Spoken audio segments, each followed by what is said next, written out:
Alright, today we're going to have a look at a Vampire Bat reset build. There have been quite a few people in the custom arena playing blobfish resets recently, and it got me thinking about some of the other ways that you can do a trigger reset in this game.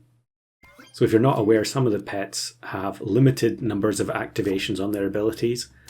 Vampire Bat is one of them. It only has 2 triggers. Way back at the very beginning it had unlimited triggers and was ludicrously broken. But now it's a bit fairer. It's still a very strong unit though.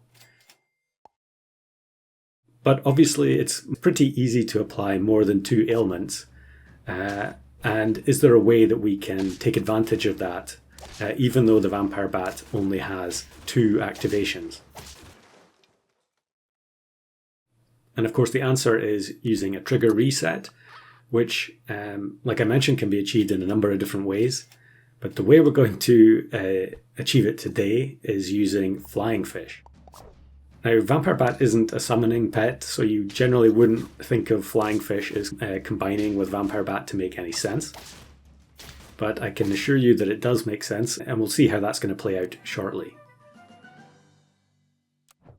So Vampire Bat is tier 5, so it's going to be a couple of turns before we get access to it. Double Capybara here. I've been playing Capybara a lot recently, trying to get these kind of dream starts where you get the Capybara and Lobster combo. Obviously not as good as it used to be in the olden days, but it's still really strong, I think, and generally a good way to shortcut getting decent stats before a pivot without taking permanent long-term scalers.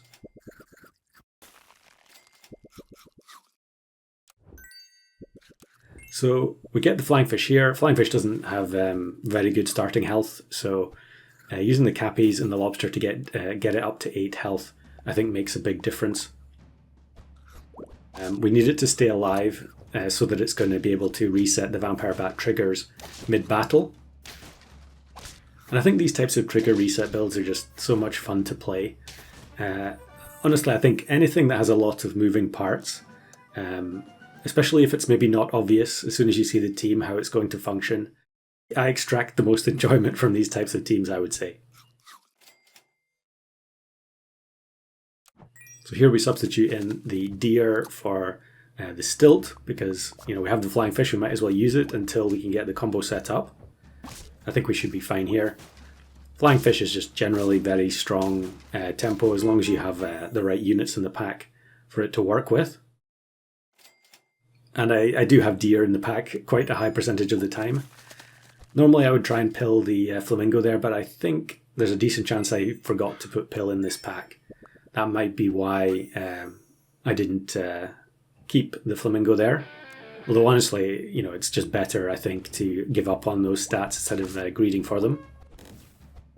Kind of sad to see the Shima and Naga get sniped here. Also a tardigrade, so a couple of my favourite units on the same opposing team. Notorious, channel member, shout out to you.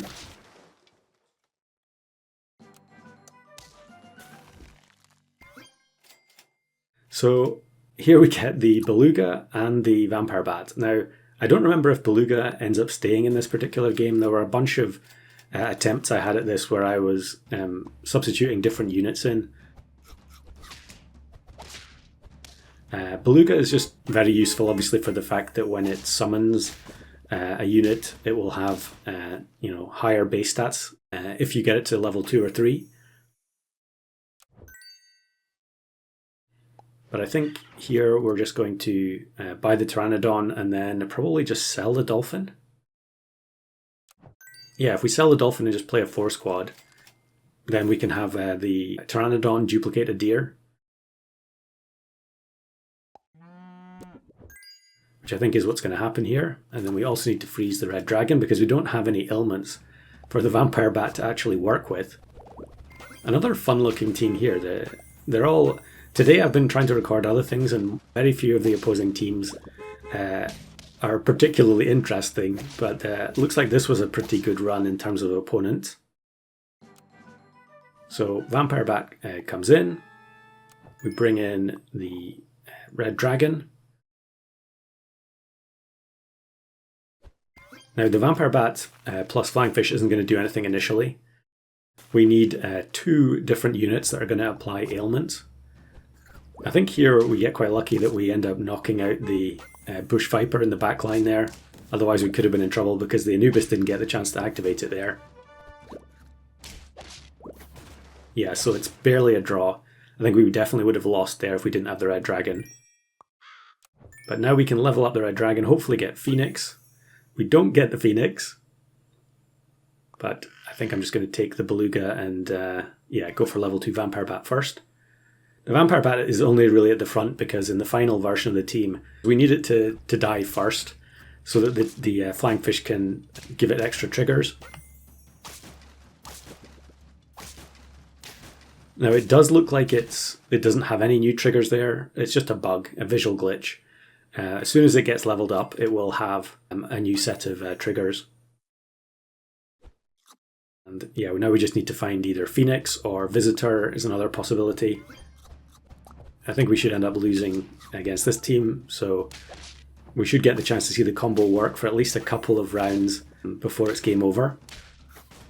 Actually a very strong team for turn 13. I suppose it is Sifaka transforming 2 units into tier 6s. Red Dragon doesn't really help us because the Vampire Bat only has 2 triggers initially. So we're just rolling down for Phoenix.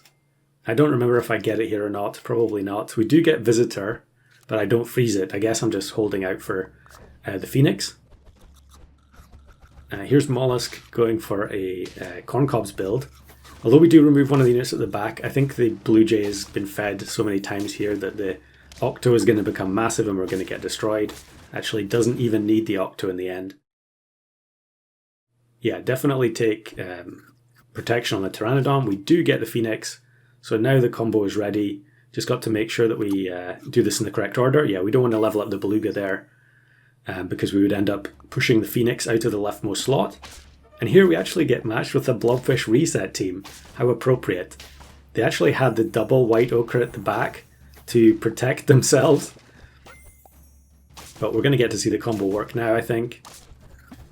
Yeah, the Vampire Bat. That time it actually did show that the Vampire Bat had triggers left over. I'm not sure why that is. I guess it's probably because it didn't actually use any triggers at the first attempt because they had the 2 perks to block the ailments. But thankfully it did give us the opportunity to see the combo work, even though we didn't get 2 rounds of activations. However, here we go again against this very similar Anubis team. We do get to see the Phoenix come in. It gives the crisp to both of the opposing units, and the Vampire Bat feasts. So now that's 9 wins. This is a pretty low statted team for turn 17. It does have the potential to beat certain big statted teams, but a lot of the time it's just not going to be able to chew through the multiple behemoth squads. But here's a scaling team, but it's actually relatively weak compared to what you might expect on turn 17, and it's Yak with pretty low health. So in the end, the Vampire reset claims the win. Not the strongest version you can make of this team for sure, but I certainly enjoyed playing it. And then we might as well just look at some of the other footage that I took from this. This is just the last couple of rounds of one of the other games. Basically the exact same lineup, except this time we don't have the Beluga. I don't remember if that was because I didn't find it or I just decided it wasn't necessary. But you can see how this type of team can chip down these big scaling squads. We barely scrape a tie there though. I suppose I could have probably added some more. I think having some stronger equipment here obviously would make a big difference, just giving the Phoenix stake or something to that effect.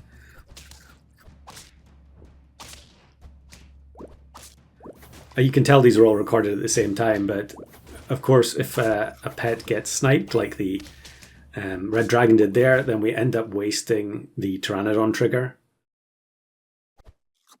Looks like we get to level up on both Phoenix and Vampire Bat here. So hopefully we get an opponent that isn't going to mess up our ordering. And then look at this. The Vampire Bat gets instant killed by the Scorpion. But actually, we're going to do a lot of damage to this team from the Crisp. And the Crisp is actually going to cause the Harpy Eagle to summon early. But unfortunately, the doggo that comes in is exactly the right attack to knock out the Red Dragon. That one was pretty depressing. I thought that I had a pretty good chance of winning there. But still a fun final matchup.